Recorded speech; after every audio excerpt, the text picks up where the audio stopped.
The court said, "Please have the jurors brought in." The law clerk said, "Jury entering." Jury present. The court said, "Please be seated. Remember that you're still under oath. You may continue the cross-examination." Mr. Skirrick said, "Thank you, Your Honor." By Mr. Skirrick. Mr. Brown, you testified on direct about white papers. Do you recall that? I do. And I believe you testified, and you'll correct me if I'm wrong, that white papers are sort of an industry custom thing to issue before you issue tokens, right? Yes. In fact, you worked on the white paper for HCN. Yes. And for HDO. That's true. And if we could just please pull up the April 2021 white paper for HDO. I believe it's GXBR 190. Just to remind the jury, HDO is the cashback token that we talked about earlier, right? That's correct. And the process of writing these white papers was quite a process, right? It was. It took about 10 or 11 months, is that fair to say? Very arduous, yes. And you had a significant hand in drafting this, right? Yes. You worked with others, but you had a significant part. Yes. Let's just take a look if we could at, it's the page with the Bates stamp ending in 9898. While we pull that up, Mr. Brown, this is dated April 2021, right? Yes. It's dated April 2021. And this is around the time of the very first sort of private token offering, right? Is that fair to say? That's fair to say. 'Cause there was, before November 2021, which we'll come to in a second. There was just a private sale to kind of friends and family, right, fair to say? Yes. So this paper is issued in connection with that private sale, fair, or at least around the same time. Around the same time. There's going to be a sale, so you put out information about what's being sold. That's true. Now we're at this page here, and if you could see at the top it says the Himalaya dollar solution. Do you see that? Yes. And has this been published to the jury? Yes. All right. I'm going to read a short passage. And you let me know if I get it right. Third paragraph down beginning with the word members.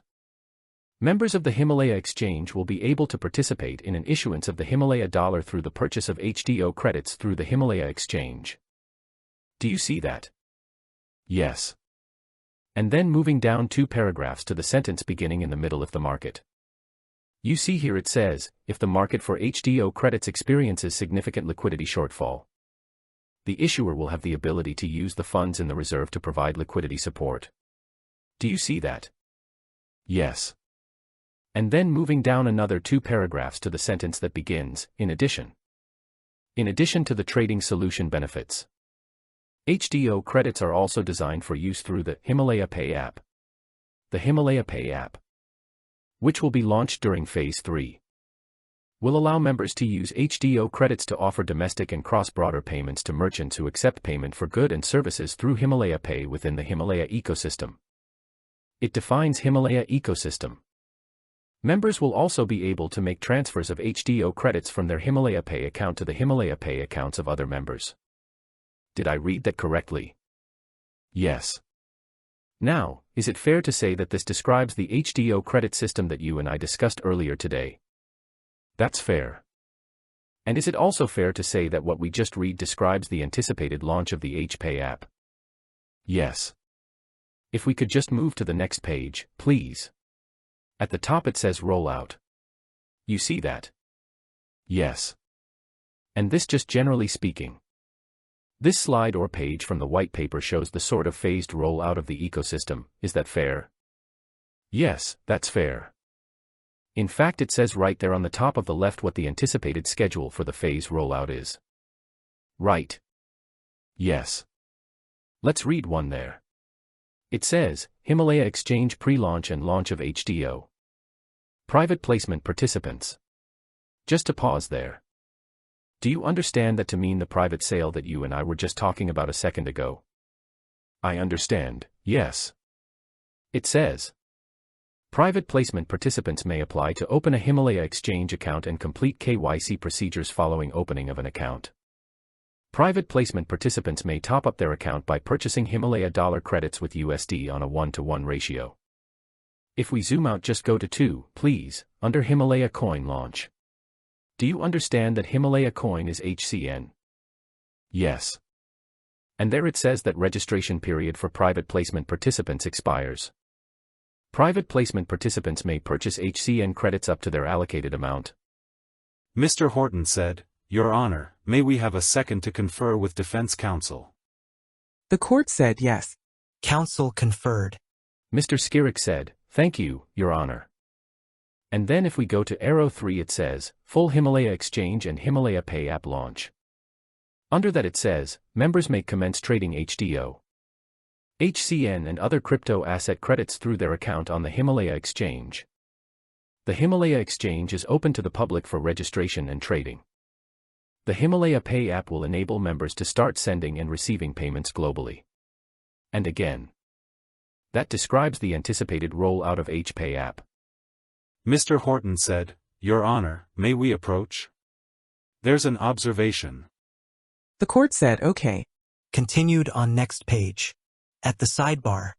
Mr. Horton said, Your Honor will recall that during Mr. Roberts' testimony a week ago had an objection to the purposes of for which the defense was offering this white paper. And there was a ruling from the court that they couldn't come in for its truth.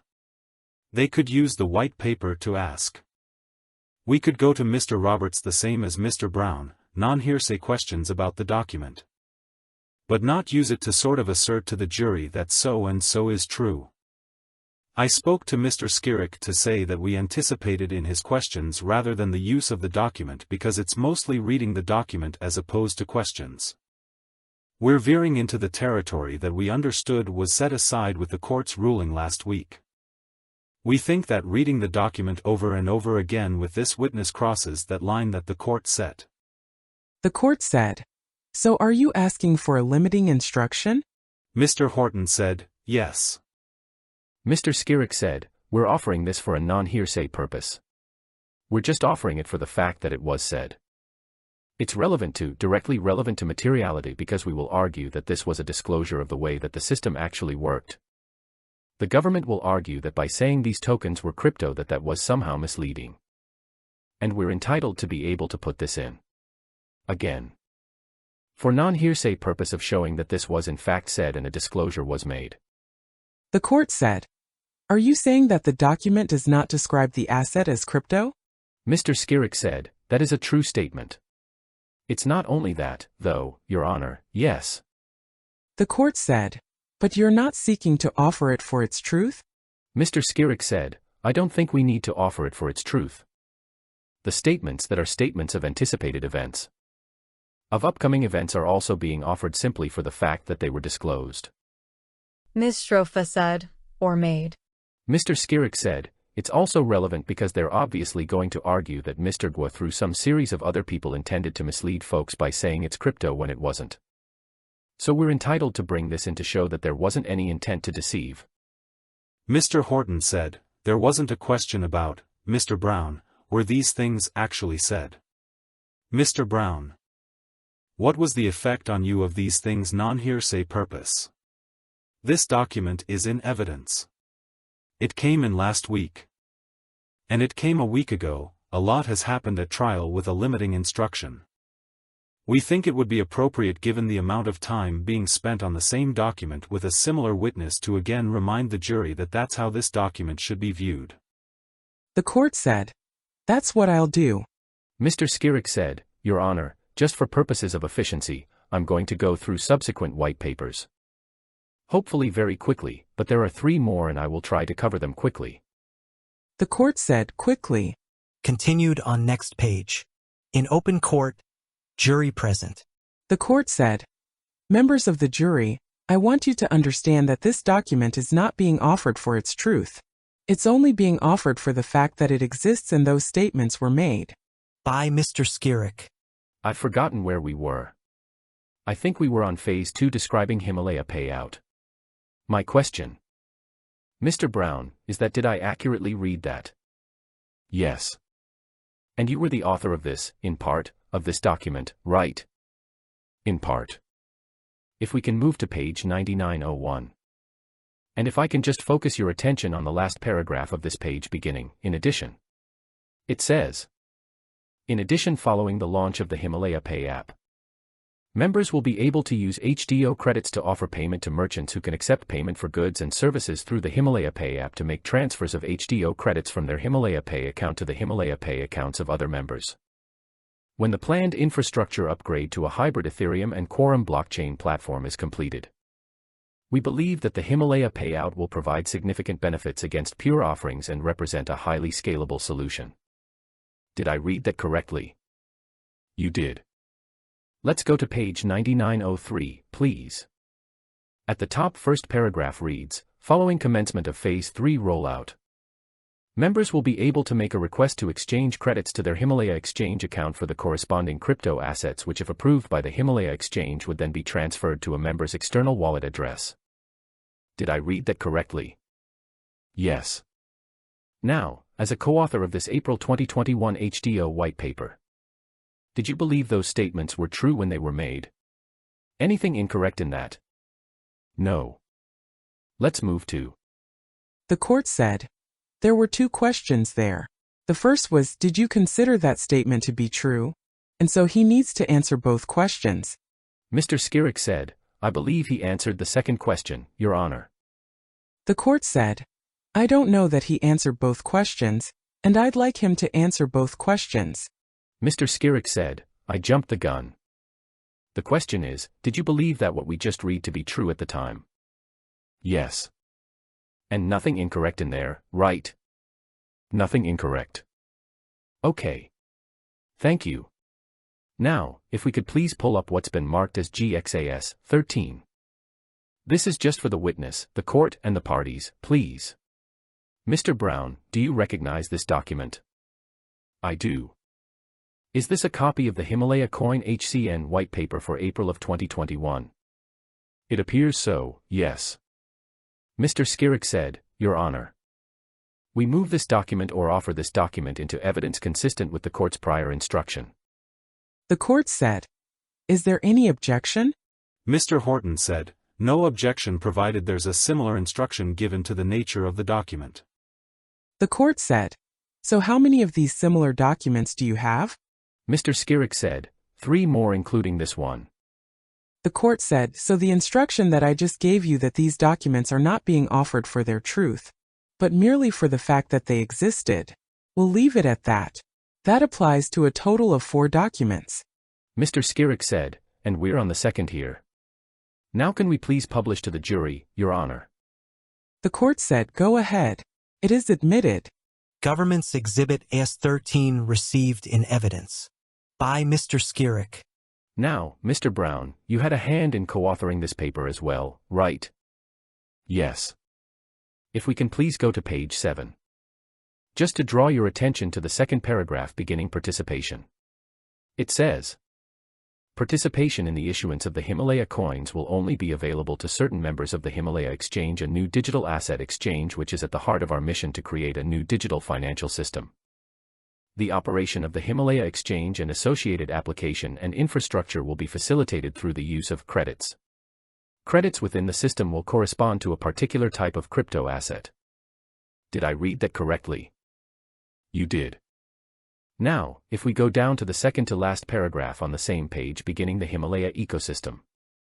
It reads, a Himalaya ecosystem is being developed through partnerships with businesses who it is anticipated will provide access to their products and services. The creation and development of the Himalaya ecosystem is intended to support the commercial value proposition of HCN and HCN credits, incentivizing adoption and use. Did I read that correctly? You did. Let's go to page 9, please. You can see here this is substantially similar to the chart we just looked at, the previous document. Right. If we can agree on that, we can spare everybody having to read it. If you go to page 11 and focusing on that last paragraph and just the last sentence of that last paragraph beginning. When the planned infrastructure upgrade to a hybrid Ethereum and Quorum blockchain platform is completed, we believe the Himalaya Pay app will provide significant benefits against peer offerings and represent a highly scalable solution. Is that the same HDO April 2021 white paper? Seems similar. Now, same question, Mr. Brown, when you helped to co-author this document. You believed everything that was stated in this document was accurate, is that right? I'm not sure that is right, no. What in this document is different from the earlier document you looked at? So the question was, is this document the same as the one we just looked at? No. The question was whether this document. You believe this document to be accurate at the time you co-authored it. All of this verbiage is not anything that I wrote. My question is different. At the time you co-authored this, did you believe that the statements in this document were accurate? Mr. Horton said, objection, mischaracterizes his testimony. Mr. Skirrick said, I'm not sure I characterized his testimony. Mr. Horton said, the statement about co-authorship. The court said, you threw in at the time he co-authored. He said he did not, so the question needs to be limited to, at the time, did you believe what was written in this document to be true? Mr. Skirrick said, Your Honor, respectfully, I believe he did testify that he co-authored this. The court said, but this section I thought he said this was not correct. Mr. Skirrick said, he said some verbiage.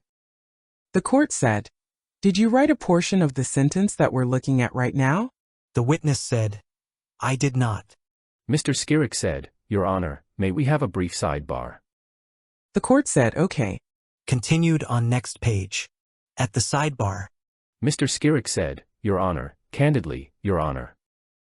I was trying to be more efficient to find a way to get this to show it to the witness and ask if certain statements are accurate at the time. And if I can't do it this way, I may have to do it the slow way. Which I preferred not to do obviously for everyone's sake. Mr. Finkel said, Is that a threat? Mr. Skirrick said, No, I just want to be candid. I can move quickly through the part that I want to highlight. I don't need him to affirm everything. I just need him to affirm certain questions. The court said, there's a question out there. Did he believe those statements in that section to be true at the time? Mr. Skirrick said, I think I asked him. I may be wrong. I thought I asked him about the entire document. And I think this is where we're running into, he's going to say, he wasn't responsible for the entire document. So I'm going to have to go piece by piece then. I'm open to suggestion. I'm not sure. The court said, you used those words, entire document? Mr. Skirrick said, I said what's in this document. Do you believe what's in this document to be accurate? Do you believe this document to be co-authored by? The court said, he said yes? Mr. Skirrick said, he said he wasn't responsible for portions of it. Mr. Horton said, it's a fact. It is true. That's what he's saying. He didn't write certain pieces that are being shown to him. Mr. Skirrick said, be careful. He didn't say pieces that were shown to him. I asked him about the entire document. Mr. Horton said, I think you showed him an excerpt and he said I did not. He said I did not. Mr. Skirrick said, we can have the record read back. Record was read. The court said, back on the record. He is disavowing at least a portion of it. And it's not proper to characterize it in another way.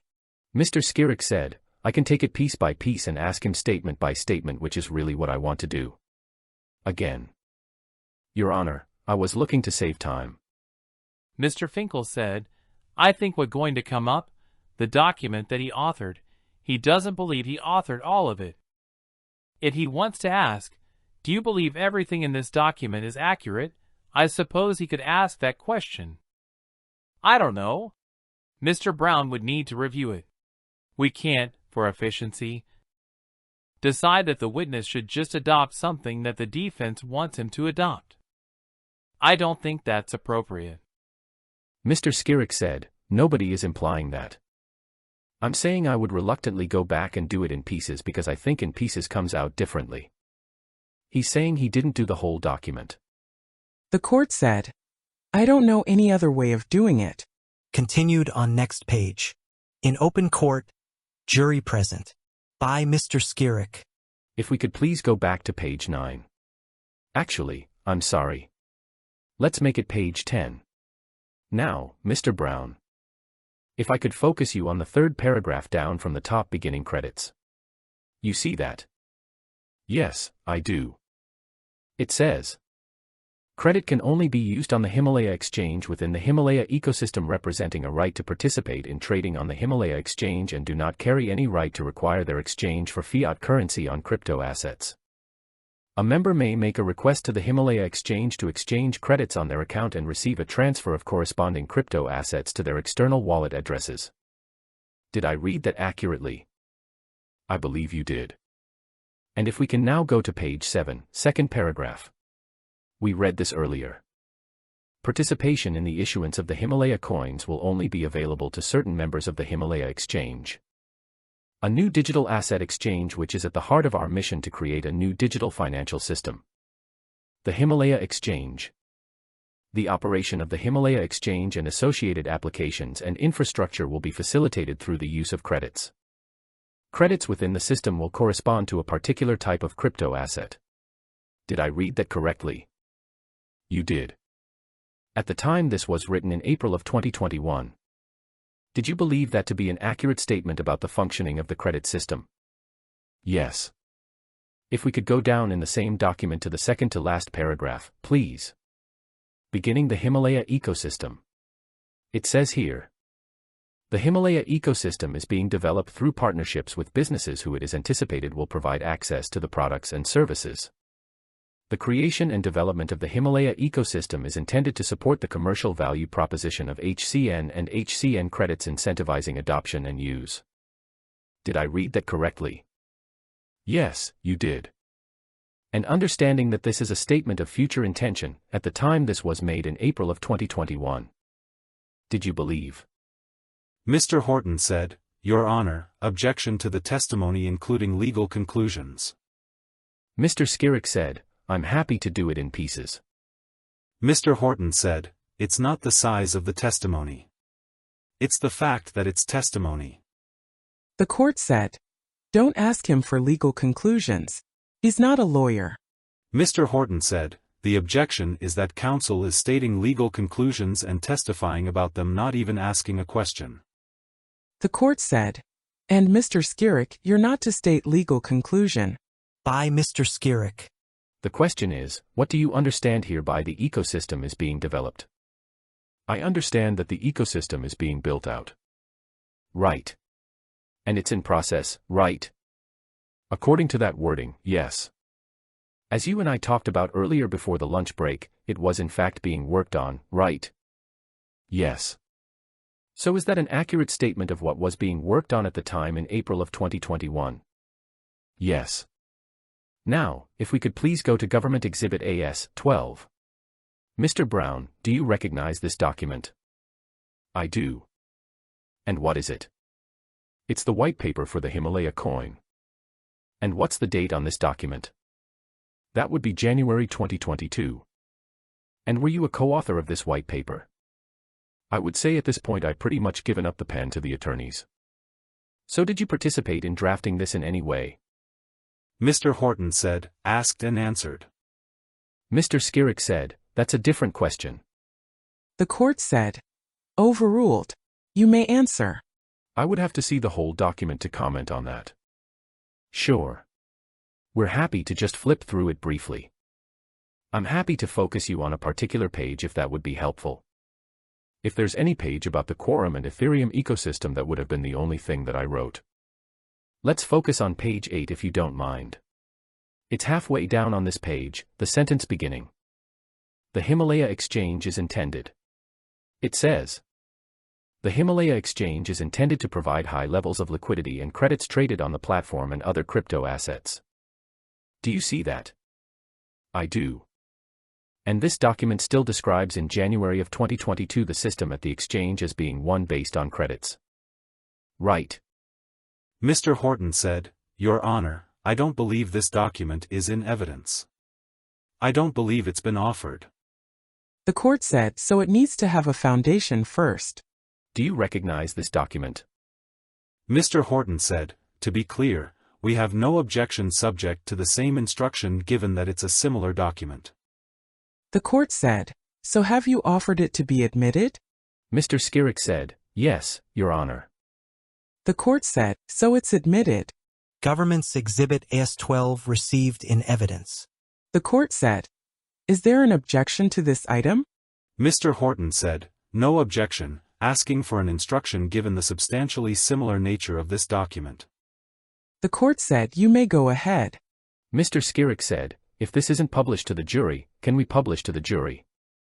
My question is that at this point in time, January of 2022, the white paper still describes the system that the exchange is operating on as a credit system, right? Yes. Hopefully, lastly, if we can turn to, again just for court, the witness and the party's government exhibit as 18. Mr. Brown, do you recognize this document? Yes. Do you recognize it as the January 2022 white paper for the Himalaya $HDO? I do. Mr. Skirek said, "We offer this document as 18 into evidence." Mr. Horton said, "No objection." The court said, "It is admitted." Mr. Horton said, "Excuse me. No objection subject to the same limitation." The court said, "Understood." Government's exhibit as 18 received in evidence. By Mr. Skirek. If we could quickly go to page 8 in the third paragraph from the top beginning. Members of the Himalaya Exchange will be able to participate in the issuance of Himalaya dollar through the purchase of the HDO credits through the Himalaya Exchange. Do you see that? Yes, I do. Is it true at this point in time, January of 2022, when this document is put on withdrawn? You testified earlier that the white papers were put on the Himalaya Exchange website, right? Yes. And that applies to all of the white papers that we looked at here in the last few minutes, right? I'm not sure about that. But it was the practice to put the final white papers on the Himalaya Exchange website, right?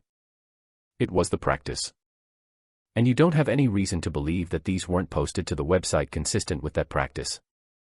Right. Mr. Horton said, "Objection," asked and answered. The court said, "Sustained." Would you consider posting something to withdrawn? Is it fair to say that January of 2022, the white paper that we just reviewed that is in evidence as GXAS 18 continues to describe the Himalaya Exchange system as one that's based on credits? That's fair, counsel. If we can just go to page 11, the final paragraph there, just to blow that up.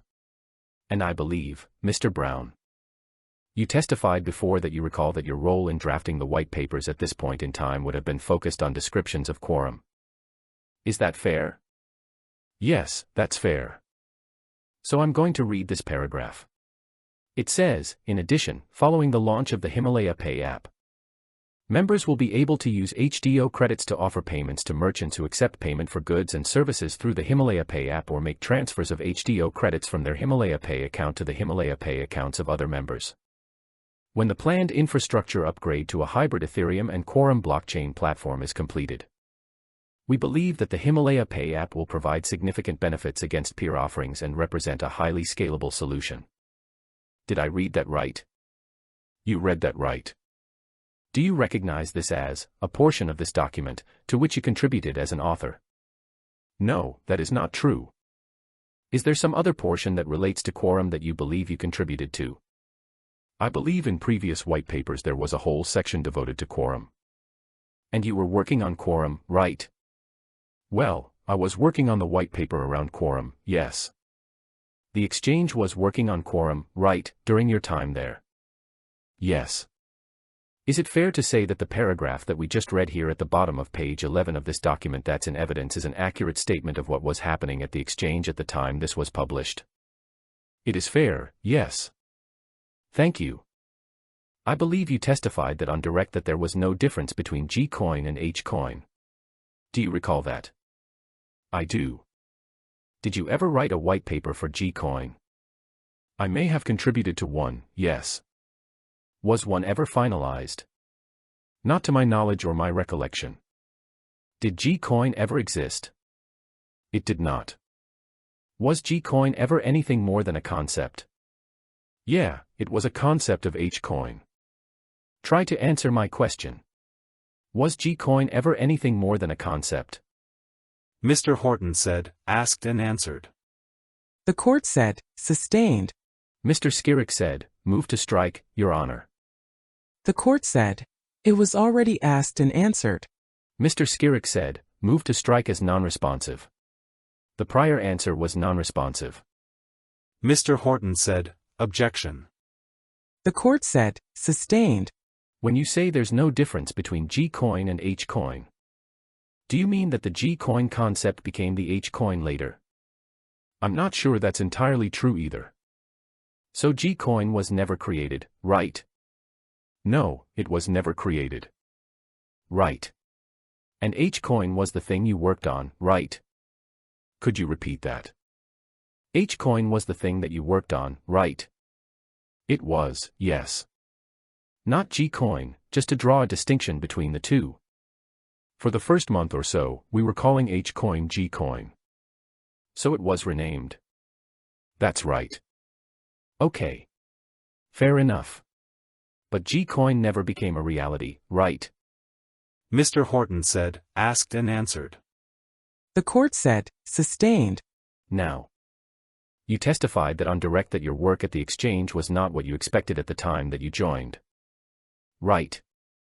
That's right. But you understood that the long-term goal of what the exchange was trying to build was consistent with what you expected.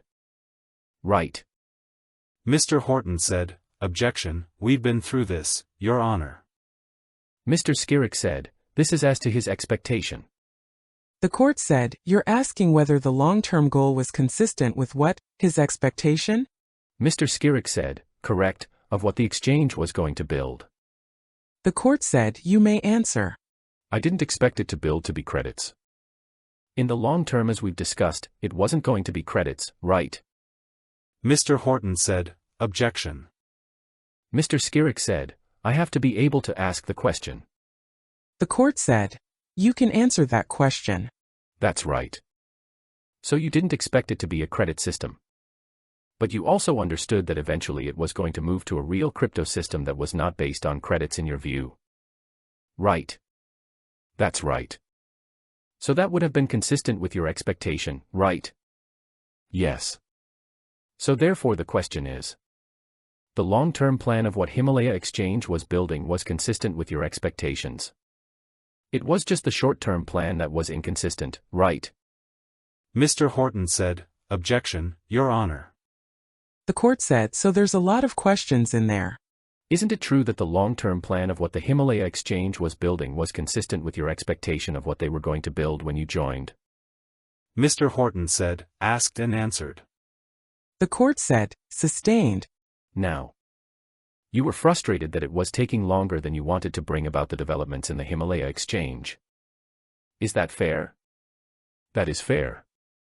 And you testified, I believe, on direct that you weren't allowed access to some of the trading data from the exchange.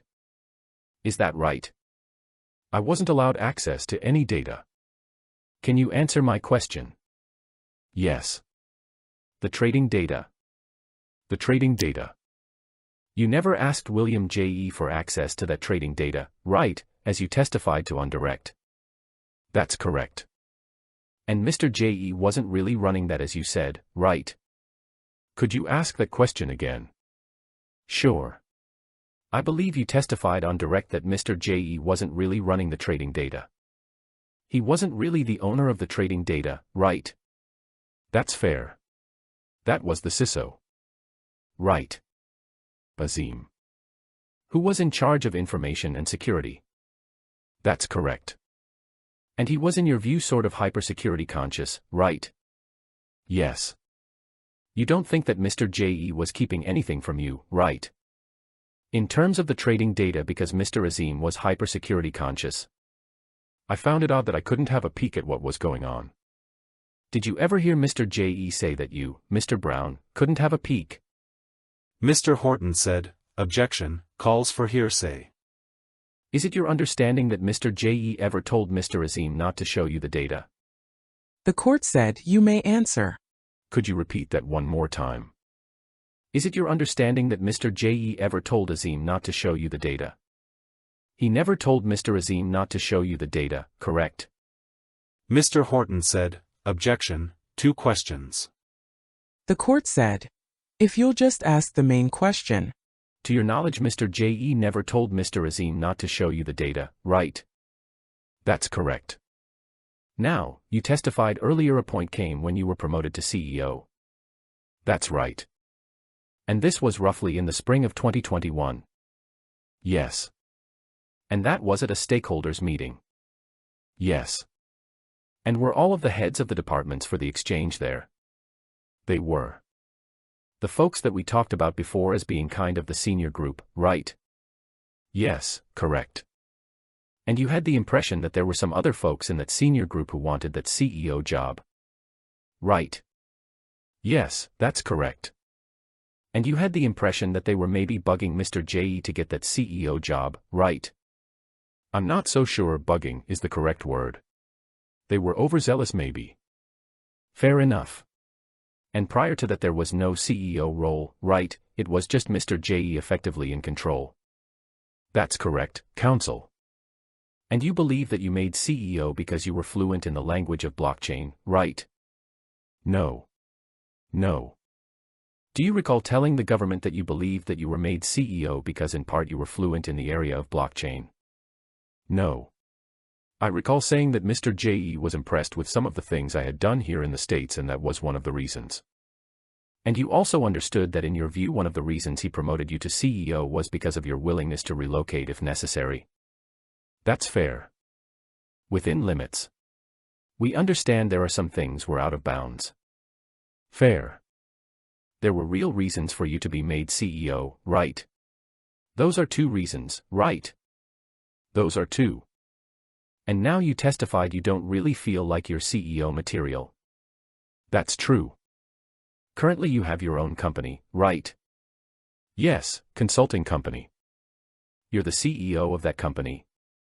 It's a one-man company, so I'm not really sure. A lot of people like to say they're CEO of a one-man company. I don't really make that boast. There's nobody else in charge. Well, there's no one to run anything. During the entire time you were at the Himalaya exchange. Is it true you never had any substantive interactions with Mr. Gov't? That's true. And the only time you interacted with him was when he toasted you on a live stream, right? That's true. You never spoke to Mr. Gov't ever aside from that.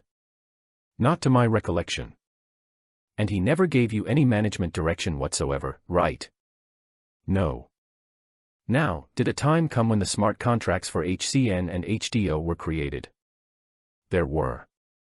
And those were published to the blockchain, right? Yes, they would have been. And they were publicly available for review as a result of being published to the blockchain, right? Could you repeat that? Were the smart contracts for HCN and HDO publicly available for review because they were on the blockchain? I'm not sure that's accurate. I believe the smart contract work was testing at the time. I didn't give you a time. My question is, well, at any time in my tenure there. Are you familiar with Etherscan? Yes. And you can use Etherscan to check to see if a smart contract is on the blockchain. You can. Have you ever used Etherscan to check if the smart contract for HCN or HDO were on a blockchain? I did not. Now, Himalaya had these smart contracts audited by a software code expert, right? Yes, if you call Certec an expert. Are they not? Are Certec not a recognized expert in software security? No longer. At the time.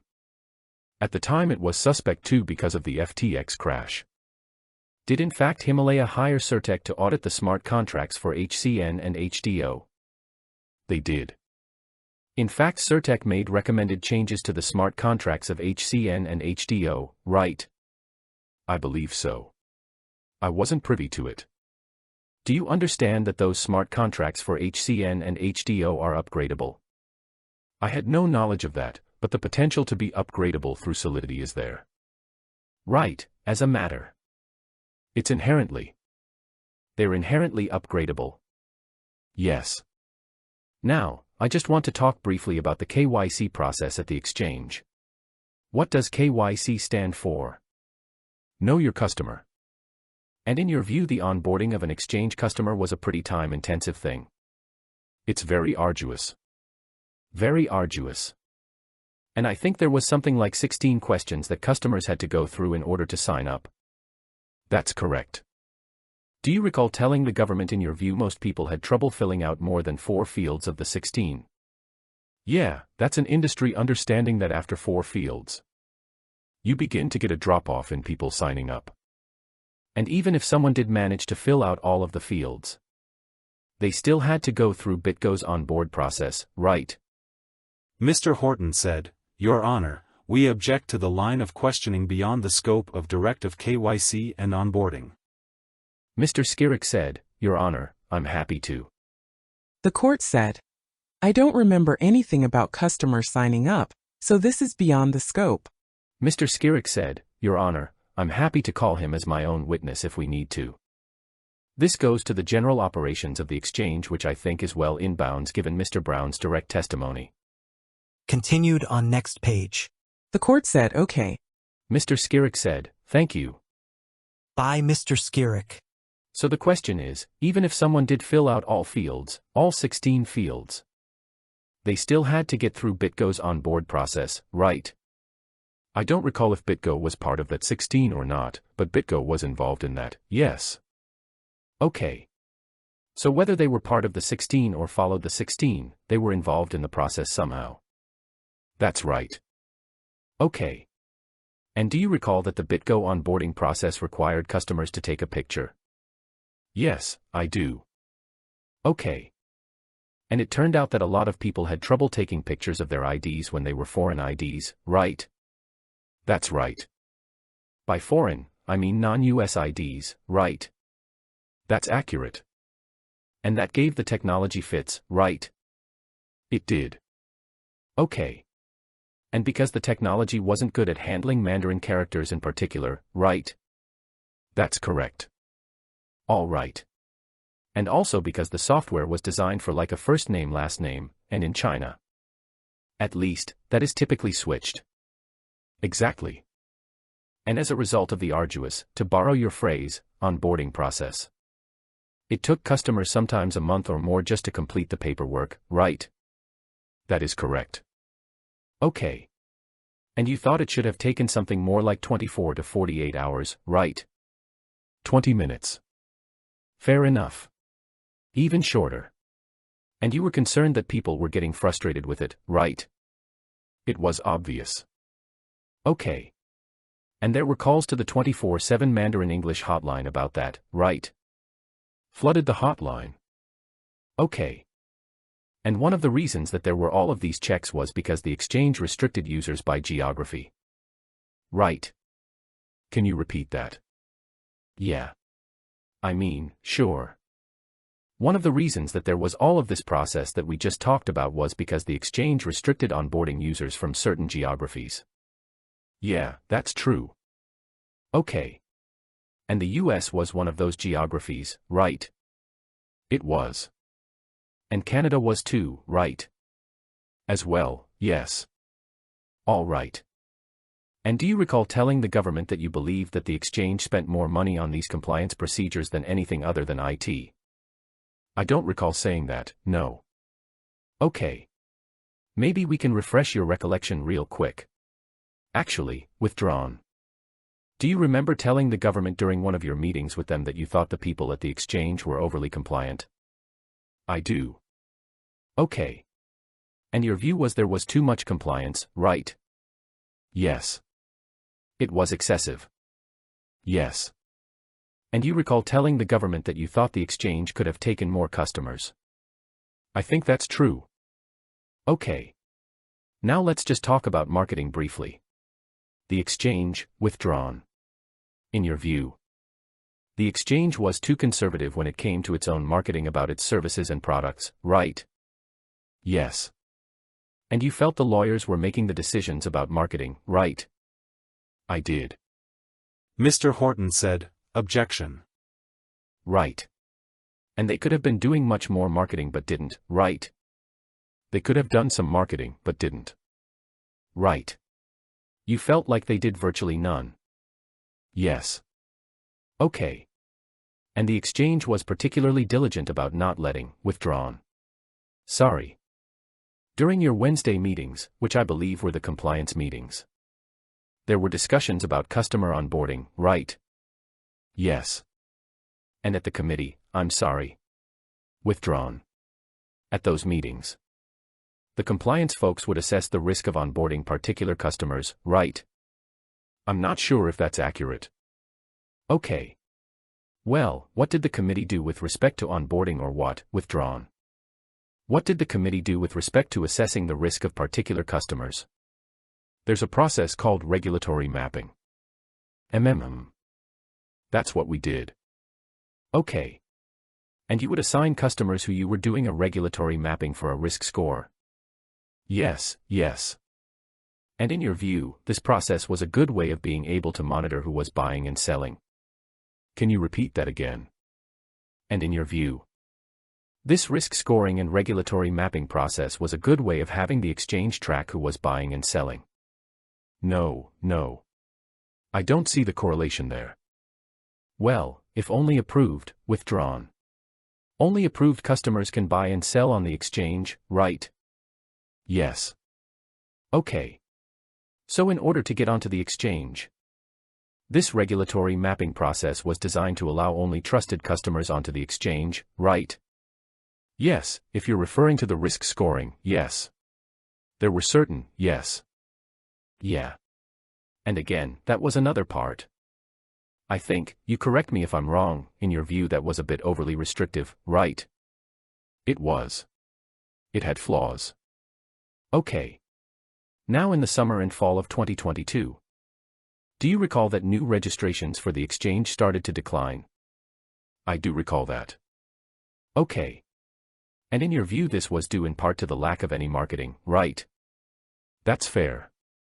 And the problems with onboarding people, right? The problems had been solved with onboarding at that point. But the excessive compliance, right? No. That had kind of been filtered down to where it was acceptable by me. Okay. So in your view it really came down to no marketing that was being done by the exchange. That was responsible for the decline. No, that's not entirely true either. Was it partially true? Yes. Okay. Was another part of it that the crypto market was experiencing a contraction, so to speak? That was a small part of it, yes. Okay. Now you testified on direct about the HCN launch in November of 2021, right? Yes. And your role in that, right, your role in the launch? Yes. That's the video that we looked at, right? Yeah. And you testified that you didn't like public speaking, right? Terrified. Right. You're doing great so far today. But would you agree that we all have some aspects of our job that we don't like, fair to say? No. I think there's a few who love their job. Okay. Most have aspects of their job that they don't like, right? Mr. Horton said, "Objection to relevance, Your Honor." The court said, sustained. Now you remember telling the government that you were pretty upset that the launch of HCN took as long as it did. I'm not sure I used the word upset, but if I did, yes. Okay. Well, I mean, you weren't particularly happy about how long it took, right? No. I thought that we could have come to market much quicker. Okay. And actually, Mr. J.E. was unhappy too, right? Oh, yeah. Yeah. About the pace, right? Oh, my, he was. Okay. Yeah. I get it. And you understood that Mr. J.E.'s focus was to get the exchange up and running on the credit system and then continue to develop it. Right. That's fair. I'm sorry. That's fair. That's fair, right? Okay. And you were continuing to develop it, and in particular, working on the Quorum private blockchain, right? Yes.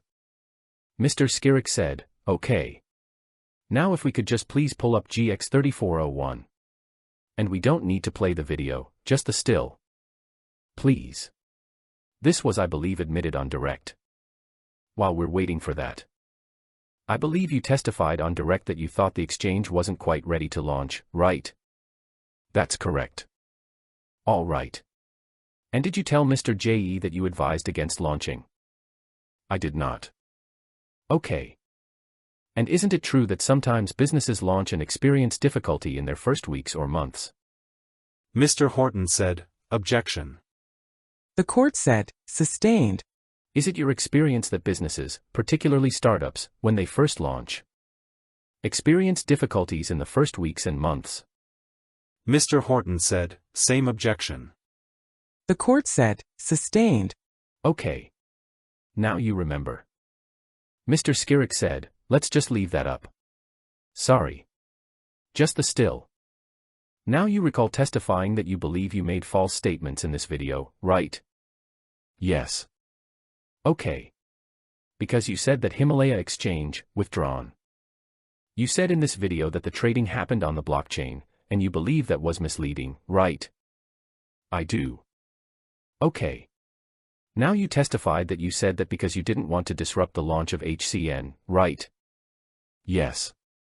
And you testified that you were just towing the line, the company line, right? That's correct. Okay. Now no one in marketing told you to say that the blockchain was going to be used for trading.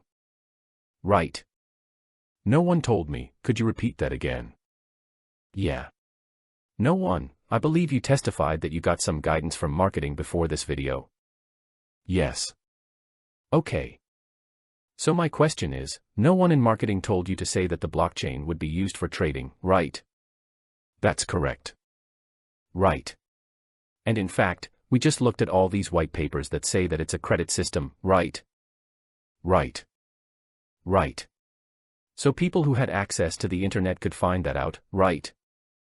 Mr. Horton said, objection. Calls for speculation. The court said, you can answer. Could you repeat that one more time? Sure. If you had access to the internet and those white papers, you would know that the exchange used a credit system, not the blockchain, right? Mr. Horton said, objection as to what somebody else would know. The court said, sustained. Isn't it true that the white papers disclosed that the exchange ran on a credit system? As we talked about earlier.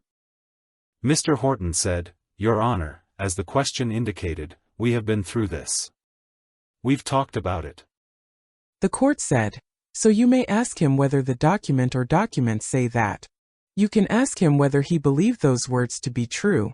You testified earlier that the white papers we looked at contained accurate statements about the exchange's use of a credit system. Right. Mr. Horton said, objection. Cumulativeness, Your Honor. The court said, sustained. Are you speaking about portions of the white papers? Mr. Skirrick said, Your Honor, the portions I'm referring to just relate to the HDO credits, which is what I was focused on. Just asking about the HDO credit system. The court said, well then you would need to frame the question that way. Mr. Skirrick said, sure. By Mr. Skirrick. So the white papers that we reviewed earlier accurately disclosed that the exchange used an HDO credit system. Right. Mr. Horton said, objection. Mischaracterizes his testimony. The court said so. Mr. Skirrick said, I didn't characterize his testimony. I just asked him if it accurately. The court said, you're asking for a legal conclusion. You can ask him whether they stated those things. You can ask him whether they believe those things to be true. Mr. Skirrick said, okay. By Mr. Skirrick. Did the white papers state that the exchange used a credit system? They did. Okay. And to be clear, no one told you that you couldn't say on the launch video that the exchange used a credit system, right? Mr. Horton said, asked and answered. The court said, sustained. Mr. Skirrick said, Your Honor, I believe I asked the other question. The court said, all right. So then you can answer. Go ahead. Could you repeat it one more time, please? Mr. Skirrick said, could the court reporter please read that back? The court said, please. Mr. Skirrick said, thank you. Record read. That's true. Right. So you said that, right? What you said wasn't directed by anyone else at the exchange, right? That's right. Okay. Now we talked before about how users in the US were restricted from using the exchange, right? Yes. They were prohibited, actually, from using the exchange, right? Yes. Okay. And you were not so happy about that, right? That's true. It's fair. And you wanted to be able to participate in, again, to borrow your phrase, the fruits of your labor. Right, by purchasing some HCN. No. I felt that a typical startup, the founders receive HCN without buying it. Okay. So, forget the use of the word purchase. You expected to be granted some tokens for your work at the exchange, right? Yeah, that's fair. Right. And you were frustrated that you didn't get any, right? Yeah, that's fair too. Okay. And you were frustrated because others did get some, right, and you didn't. Accurate. Okay. And isn't it true that you actually tried to get your father-in-law signed up to be able to purchase some tokens? Yes, we did try that. Okay. And it's because your father-in-law had a Venezuelan ID, right? He had a expired Venezuelan ID. That's why he was unable to purchase it. Sure. And that's what happened, right? So you tried to have him register with the exchange using that expired ID, right? Right. And in fact, you encountered issues, right? Yes. You encountered issues because of that KYC process we talked about before, right? That's right. And then you actually had him call the 24/7 hotline that we talked about, right? The customer service line. Customer service line. Thank you. You had him call the customer service line. Yes. And tried to work these issues out so that he could register to buy HCN, right? I did. And ultimately it turned out, as you said, that the ID was no longer valid, right? That's right. And he couldn't purchase them, right? That's right. Okay. So you wanted to purchase them and you wanted to. No. I didn't want to purchase them. Fair. You wanted to be granted them, right? Can you? You testified before you expected a grant of HCN, right? A grant. A grant, that you were given HCN. Oh, yes. Right. So you expected a grant of HCN, and when that didn't work, you tried to go through your father-in-law to purchase HCN. No, that's not true. My father-in-law wanted to purchase HCN. Oh, okay. Your father-in-law wanted to purchase HCN. Yeah. It was $20 at that point. I wanted no part of it. Okay. Now at the point in time where you expected to have these tokens and were upset you didn't get them. You couldn't have thought the tokens were all that bad, right? At $20, they were. Well, that's relative, right? You didn't want to pay $20 for it. They were drastically overpriced. When they were first launched, you wanted them, at that price, fair. That's fair. Okay. How bad could they have been then? Couldn't have been that bad, right? No. Right. Wasn't that bad of a product, right? No, it wasn't a bad product. Okay. Now let's talk about. Mr. Skirek said, I'm sorry, Your Honor. If I may just have a moment. The court said yes. Mr. Skirek said, okay. Thank you. Now, Mr. Brown, you recall testifying on direct about something called Hummingbot. I do. Okay. And I think you testified that you were told by David Fallon about Hummingbot, right? That's correct. And David Fallon was a senior person at Hamilton. He was. Okay. And you testified that the bot is used in low-volume situations, right? That's one of its use cases. Right. There's other use cases, right? Yes. Okay. And Hummingbot is what is referred to as an automated matching engine, right? Yes. It's an algorithmic trading tool, right? That's right. And was everything that you knew about Hummingbot at this point in time based on what Mr. Fallon told you? Yes. Okay. And Hummingbot really just matches buyers and sellers, right? That's what it does. I'm not sure that. So you're not sure what Hummingbot does? Well, I'm not sure that accurately describes it. You're not sure if its only use case is in low-volume situations, right? No, I'm not sure if it matches buyers and sellers. Okay. Now I'm going to ask a different question. You're not sure that Hummingbot's only use case is in low-volume situations, right? Right. Right. It could have other use cases. It could. Right. And so it's possible that Hummingbot was used for something else other than related to a low-volume situation at the exchange. Right. The court said, "Don't ask him hypotheticals." Are you aware that Hummingbot is what's called open source software? I am. All right. Now you also testified on direct about an SEC settlement. Do you remember that? I do. Okay. And the fact that you raised the GTV settlement in a meeting at the exchange, right? That's right. Okay. At this point the SEC settlement was public, right? It was. Okay. And you testified about certain people's reactions when you raised this issue in the meeting. Right. That's right. Okay. And you testified in particular about the head of legal's reaction, right? That's right. Okay. Now to be clear, you're just speculating about what she knew or didn't know, right? You don't know for sure. Could you repeat that? When you testified about what you read into her reaction, you were speculating, right? Yeah, right. Yeah. You were speculating, right? I mean, you can't know what's in her head. That's how at least telepathy works these days, in that it doesn't work. Mr. Horton said, "Objection." The court said, "Overruled." Yeah, I can't read minds. Right. Okay. And you testified that you didn't ask William J.E. about it, right? Right. Okay. You were also shown a document that was marked GXC405.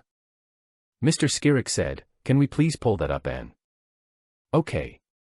And you testified that you saw this video at some point, right? I'm sorry. Withdrawn.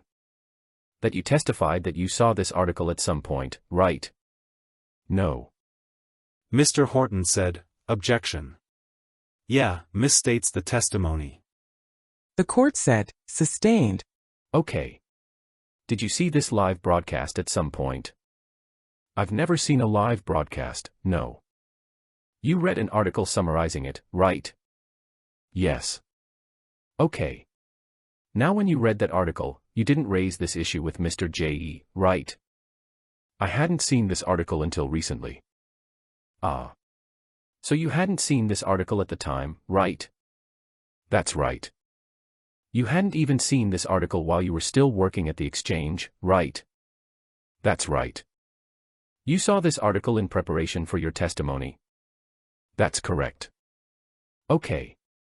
So there was no way you could have raised whatever Mr. Guo was saying in this article with folks at the exchange. Right. Not this article. Right. Okay. Now I'd just like to talk briefly about Armanino. Do you recognize the name of that company? I do. Okay. And who were they? They're a Silicon Valley auditing group. Okay. And were you involved in the decision to hire them? I was not. Okay. And what was their role? I believe it was to audit the coins. Okay. And they conducted in particular an audit of the HDO reserves, right? They did. Mr. Skirrick said, okay. And if we can just bring up GXBR 208, please. 208A, and just go to the next page. Now you recall being asked some questions about this on direct. I do, counsel. Okay. And is it your understanding that HDO, withdrawn? Is it your understanding that this report that we're looking at here relates to just HDO? Yes. Okay. Doesn't relate to HCN, right? Right. Okay. And this is an audit of the cash reserves backing the HDO credits, right? That's right. Okay. And would you agree with me that this document, which is in evidence? shows that the dollar reserves exceed the total amount of HDO credits in circulation, that is, the top number is bigger than the number on the second line. I agree with that. Okay. Now you were asked questions about whether this document reflected any holdings of gold. Do you recall that? I do. Okay. There's no reason that this document would show any holdings in gold, right? Mr. Horton said, objection. Well, we just established that it's an audit of the cash reserves. So the question is, there's no reason that gold would be reflected here. The court said, "You prepared this document." Mr. Skirrick said, no. This is an auditor's report, Your Honor. The court said, "This is an auditor's report." Mr. Skirrick said, yes. The court said, "You're asking him whether an auditor should include gold on the document?" Mr. Skirrick said, no. We established with the previous questions, Your Honor, that this report reflects cash reserves. So my question is, he wouldn't expect to see gold on here because it's cash only. Mr. Horton said, objection. That misstates the testimony. Mr. Skirrick said, I didn't ask him about his testimony. Mr. Horton said, Mr. Skirrick stated that something was established. That misstates the testimony. The court said, "You can ask him what he expected in the auditor's report." Mr. Skirrick said, okay. I'll move on. That's fine, Your Honor. By Mr. Skirrick. Do you know in fact whether HCN was backed by any gold? I'm not privy to any gold being held at any time. Okay. You just don't know. You wouldn't have had access to that, right? I probably would have known that if we ever had gold, yes. You testified before that you were denied access to all kinds of information, right? Yes, but early on, there was discussions about gold. Right. And what was going to happen then is the gold is going to be kept in a third-party custodian and it was going to have a live feed to it. Okay. That was a public feed, so I would have had to have private access. Let's talk about the gold for a second. Mr. Horton said, objection. Excuse me. Objection to cutting off the witness's answer to counsel's question. The court said, "Don't cut off the witness." Mr. Skirrick said, I'm sorry. I didn't realize. Apologies. Mr. Horton said, can the witness finish the answer? The court said, "Would you read back the portion of the answer that he gave, and then you can add if you were indeed cut off." Record read. The witness said, yes, that's accurate. By Mr. Skirrick. Okay. So let's just talk about the gold for a second. Was it your understanding that the original intention was to have HCNs withdrawn? Was it your understanding that the original intention was to have 10% of the original value of HCN in gold reserves? That's correct. Okay. It didn't have anything to do with HDO, right? Right. Right. Just HCN. Correct. And just HCN's value at launch, right? Yes. And just 10%, right? Yes. Okay. Now have you ever heard of something called Sharps-Pixley? I don't believe I have. Okay. You also testified on direct about some seizures that took place, right? Yes. And you were asked whether you knew if the exchange informed its customers about the seizure, right? Yes. And were you aware that the exchange challenged the seizure? I was aware of that. That it hired lawyers to litigate the seizure? Yes. Right. And the fact of the seizure was public knowledge, to your understanding, right? I'm not sure I understood it was public knowledge. Did you ever take the time to Google it? No. Did you ever look it up on a court docket? I did not. Okay. Now you also testified about a loan and a yacht, right? Yes. Okay. And you were asked some questions about that, right? That's correct. Okay. Now Mr. J.E. was the ultimate beneficial owner of Himalaya, right? That's right. Okay. And as the ultimate beneficial owner of Himalaya, if he wanted to make a loan, he simply needed to follow the right procedures to be able to make a loan, right? Yes. Right. And he followed the right procedures, to your understanding, right? That's correct. He brought it up for a vote to the board, right? I'm not sure. I believe it was a committee.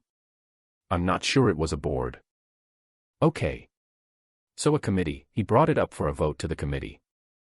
Yeah. And the committee deliberated, right? That's right. And then the committee approved it, right? That's right. Okay. Now sitting here today, you don't understand what exactly that loan was for, do you? I do. I do. I do understand what that loan was for. Do you understand that the loan was not to purchase a yacht? Do you understand that? I do not understand that, no. Okay. Now you also testified on direct about the Chinese Communist Party. Do you remember that? Yes. Okay. And I believe you testified, and you'll correct me if I'm wrong, that you didn't think that the Himalaya exchange had anything to do with being anti-CCP. Right. The exchange, no. Okay. And do you recall telling the government during your interviews with them that you understood that the CCP whistleblower movement was the basis for everything? Do you recall that? I do not recall that. Okay. Let's see if we can refresh your recollection. Mr. Skirik said, if we could please bring up 3506, at 11. And again, just for the witness and the parties and the court. Okay. Is that displayed on your screen, Mr. Brown? Yes. Okay. And we'll highlight it, and then just please read it to yourself, not aloud. Mr. Skirik said, and you can keep going, Jorge. Okay. Now does that refresh your recollection that you told the government that the whole CCP whistleblower thing was the basis for everything? It does. Okay. And in fact, William J.E. would talk about the anti-CCP whistleblower movement at Hamilton, right? Yes, he would. Right. And he told you about it, right? He did. Right. So you understood in fact that about 2/3 of the exchange's customers were based in China, right? Based on information that was made available to you. They were. Right. And that was the market, right, the main market. 2/3 of the market. Right. So your testimony earlier today wasn't correct, right? I'm not sure what. You testified earlier today that the anti-CCP movement had nothing to do with the exchange. And then we just read, and you just testified, that the anti-CCP movement was the basis of the whole thing. Mr. Horton said, objection. That's not a question. Right. The court said, so I haven't. Oh, okay. Mr. Skirik said, there we go. The court said, that was the question, right? Mr. Horton said, Your Honor, it's an argument from counsel. Mr. Skirik said, it's 2 sets of testimony, Your Honor. I'm asking. The court said, you can ask the question and you can answer. Mr. Skirik said, could the court reporter please read back the question? Record read. Yes, but there's a distinction there. Himalaya exchange and everything that Miles Guo was saying on social media. Okay.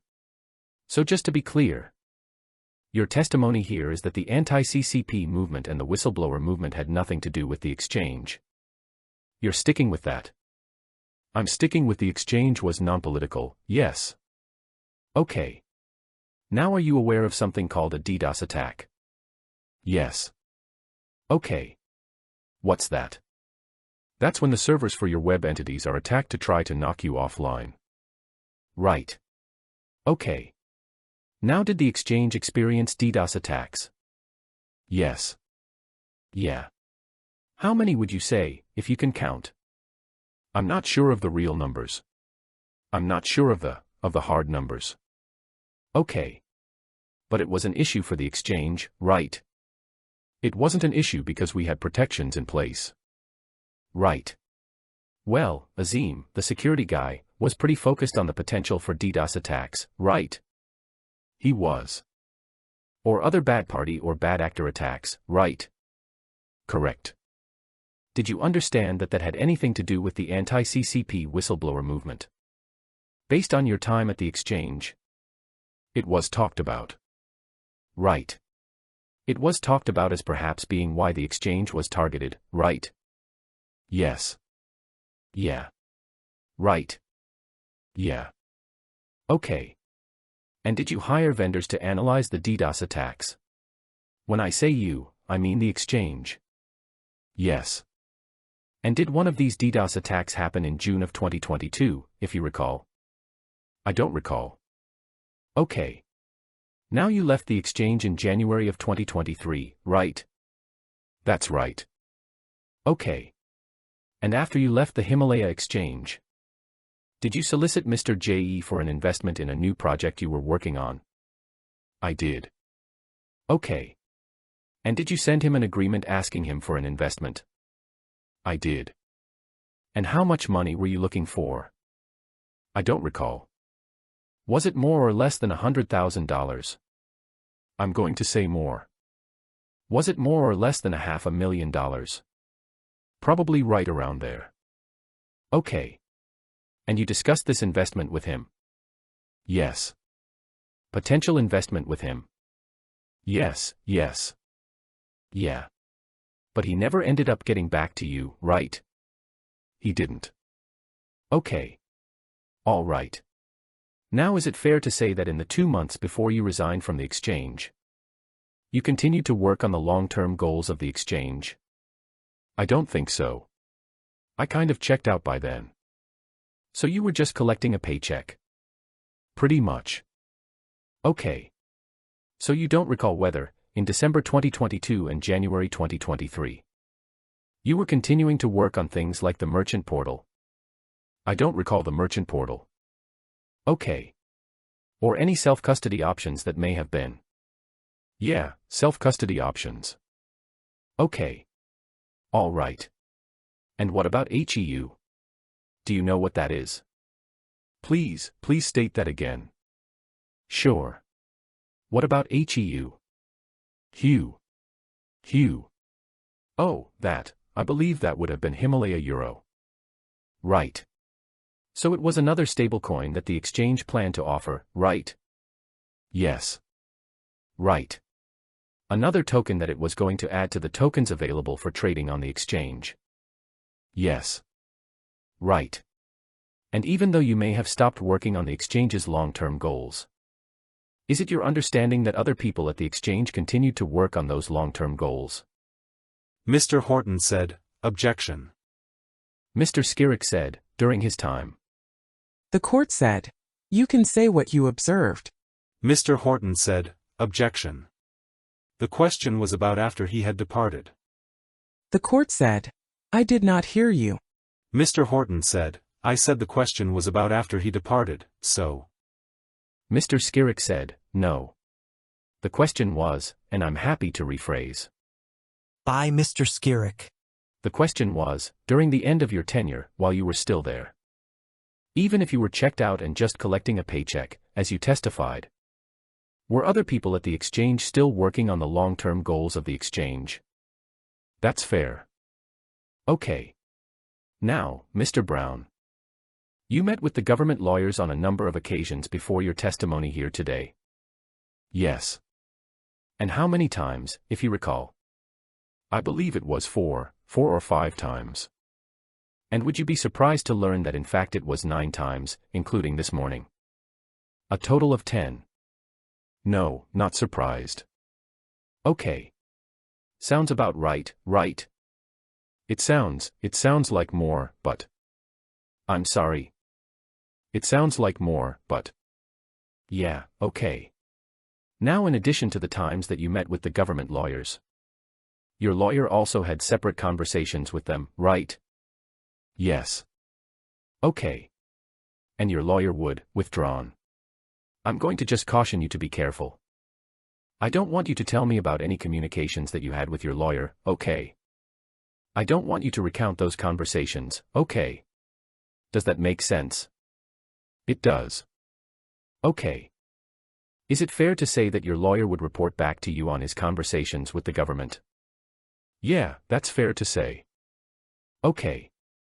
Now did a time come when you reached an agreement with the government concerning its non-prosecution of you? Yes. Mr. Skirrick said, okay. If I may just have a moment, Your Honor. Okay. Could we please show the witness what's been marked as DX60657? Not the jury, just the witness. Mr. Horton said, Your Honor, we have no objection to its admission. Mr. Skirrick said, okay. We move its admission, Your Honor. The court said, it is admitted. Defendant's Exhibit 60657 received in evidence. By Mr. Skirrick. Okay. Now, Mr. Brown. Do you recognize this as the non-prosecution agreement that you reached with the government here? I do. Okay. Now I believe you testified at the beginning of your direct that you believed this agreement covered you for your involvement with Gov't Media. Do you recall that? Yes. Does Gov't Media appear anywhere in this first paragraph? It does not. Okay. So Gov't Media was not included in this agreement, right? You were just mistaken about that. I was mistaken. Okay. Now this agreement covers you for your time working at GTV Media and the Himalaya Exchange, right? Yes. Okay. For the period June 2020 to January 2023. That's correct. Right. And do you believe that you committed any crimes during that time? I do. And is the crime that you're referring to the false statements that you made in the video? Yes. And those crimes were your crimes, right? Yes. Because, as we covered before, no one told you to say what you said on those videos. No one from the Himalaya Exchange told you to say what you said in those videos, right? No one told me what to say on the videos, no. Right. Those words were your own, they weren't the Himalaya Exchange's words, they weren't, right? No one at the Himalaya Exchange, withdrawn. Those words were your words, right? They were. Mr. Skirrick said, okay. Now if we can please flip to the second page. Now who do you understand, withdrawn? You understand, I believe you testified on direct. That as long as you tell the truth today, you will get the benefit of this non-prosecution agreement, right? Yes. Mr. Skirrick said, okay. And if we just blow up the second to last paragraph there on the first sentence. And it reads. It is understood that if the government has determined that Brown has committed any crime after signing this agreement. Do you see that? I do. Okay. Now who gets to determine whether you tell the truth here today? I determine if I'm telling the truth. Who gets to determine whether this agreement remains in force? The government. Right. And if the government determines that you've lied, then they can rip it up, right? That's true. Right. So it's the government that determines whether you told the truth here today, right? Mr. Horton said, objection. Asked and answered. The court said, you may answer. The facts determine if I tell the truth. At the end of the day, some human being is going to judge those facts, right? That's correct. And who are the human beings who get to judge those facts? The folks sitting right here, right? No, that's. Mr. Horton said, objection, Your Honor. The court said, all righty. Sustained. Mr. Skirrick said, if I can have a moment, Your Honor. The court said yes. Mr. Skirrick said, okay. No further questions at this time. The court said, redirect? Redirect examination. By Mr. Horton. Mr. Brown, you testified earlier that when you spoke in public on behalf of the exchange, you were towing the company line. Do you remember that? I do. Where did you get the company line? Well, the company line was spoken about in meetings and, you know, what was proper to say and what wasn't. And the things you said in the interviews in public, was that consistent with the company line? It was. Who arranged those interviews for you? Marketing did. And who did marketing report to? William J.E. You were asked some questions on cross about other people at the Himalaya Exchange getting access to H-Coin. Do you remember that? I do. Did those people get access to H-Coin before the launch or after it? I'll withdraw that. When was the private placement? It was before the launch. And did anybody at the Himalaya exchange get access to H-Coin in the private placement? Everyone had an opportunity to get the coin in the private placement. Did you? No. And what price did people at the exchange, other than you, get access to H-Coin at the private placement? 10 cents. Was that before the launch or after the launch? Before the launch. Was there anyone outside the exchange who had access to H-Coin at 10 cents at that time? People involved in the private placement. And was anybody involved? Let me ask this. Were there people involved in the private placement who didn't work at the exchange? Mr. Skirek said, "Objection, Foundation." The court said you can answer. Yes. And who were those people? Those were individual investors. And how did they get that access? It was granted to them by William. And what happened to the 10-cent price of H-Coin after the people you are talking about got access? After the launch. That's right. Yes, after the launch the price spiked. From 10 cents to what? It went to $1 immediately when I was doing the interview, and it went to $20 in 2 weeks. And it eventually got up to close to $60-something, I believe. And what, if anything, did that mean for the value of H-Coin that was given to the insiders you mentioned? Mr. Skirek said, "Objection, Form." The court said, sustained. What, if anything, did that mean, Mr. Brown? For the value of the H-Coin that was given to certain people at 10 cents? Mr. Skirek said, "Same objection." The court said, are you asking him an arithmetical question? Mr. Horton said, I'm asking him what the later price spike meant for the value of the coins that were granted earlier on. What his understanding was of what that meant.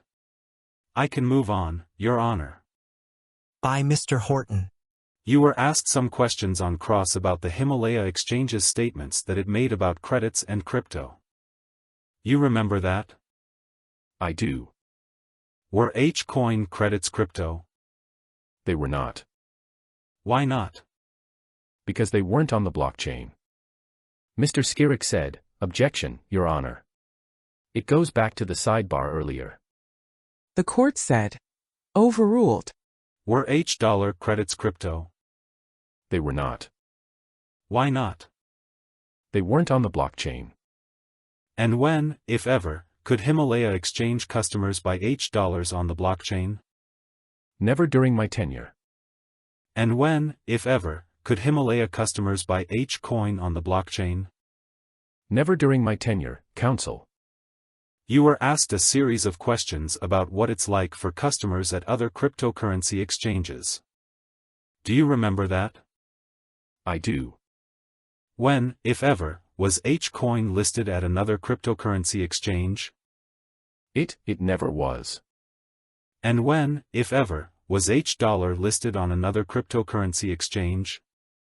The interpreter said, "Counsel, slow down." Mr. Horton said, "Fair enough." Mr. Brown, when, if ever, were customers able to buy H-dollar at another cryptocurrency exchange? Mr. Skirek said, "Objection." During his time at the exchange? The court said you may answer. Never.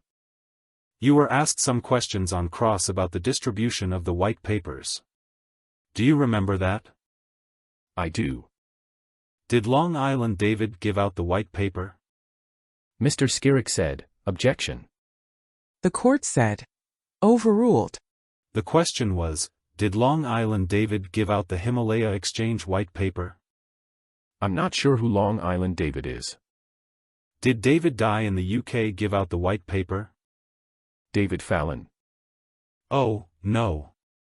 Did David Dye, in the UK, did he give out the white paper? No. Did the Phoenix Farm give out the white paper? Mr. Skirek said, "Objection, Your Honor." Assumes facts not in evidence.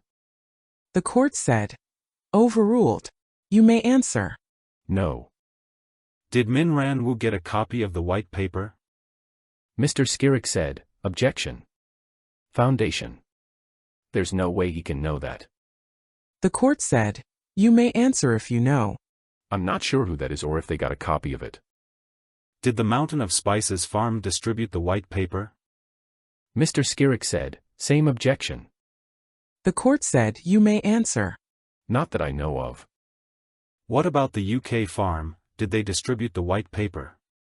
Not that I know of. Mr. Skirrick said, same objection. Did the G translators translate the white paper? Mr. Skirrick said, objection. The court said, if you know you may answer. I'm not sure who translated the white paper. I think it was our customer service team. Did the Iron Blood Group distribute the white paper? Mr. Skirrick said, objection. The court said, you can answer if you know. Well, I don't know. Do you know if Miles Gov't distributed these white papers to his followers? I don't know that. Mr. Horton said, could I have a moment, Your Honor? The court said yes. You were asked questions on cross about a second conversation you had with Yvette Wong. Do you remember that? Yes. What was she calling you about? She was calling me to try to push the development team to connect the ecosystem of Miles Gov's entities. Who did Yvette Wong work for? Mr. Skirrick said, objection. The court said, overruled. You may answer if you know. I believe it was GTV or G Groups. And who controlled GTV? Mr. Skirrick said, objection. The court said, you can answer if you know. Miles Gov't did. Mr. Horton said, just one moment, Your Honor. Mr. Brown, in your 2.5 years at the Himalaya Exchange, did it hold gold? Not to my. Mr. Skirrick said, objection. Asked and answered. The court said, overruled. Not to my knowledge. In your time at the Himalaya Exchange, was H-coin backed by gold? It was not to my knowledge. The live feed of gold that you mentioned in response to Mr. Skirrick's questions, did that ever happen? Never saw it. Mr. Horton said, no further questions. The court said recross? Mr. Skirrick said, very briefly, Your Honor. Recross-examination. By Mr. Skirrick. Mr. Horton just listed a whole bunch of peoples and entities, right? Yes. Right. Do you have any idea who those people are? I hadn't heard of them, no. Yeah. Do you have any idea whether they received a copy of the white paper or not? I don't. Yeah. But it's true that the white papers, in your understanding, were posted to the internet, correct? Yes. Okay. Do you know if any of those people he listed have access to the internet? Could you repeat that? Do you know if any of the people that he listed have access to the internet? I do not know that. Mr. Skirrick said, okay.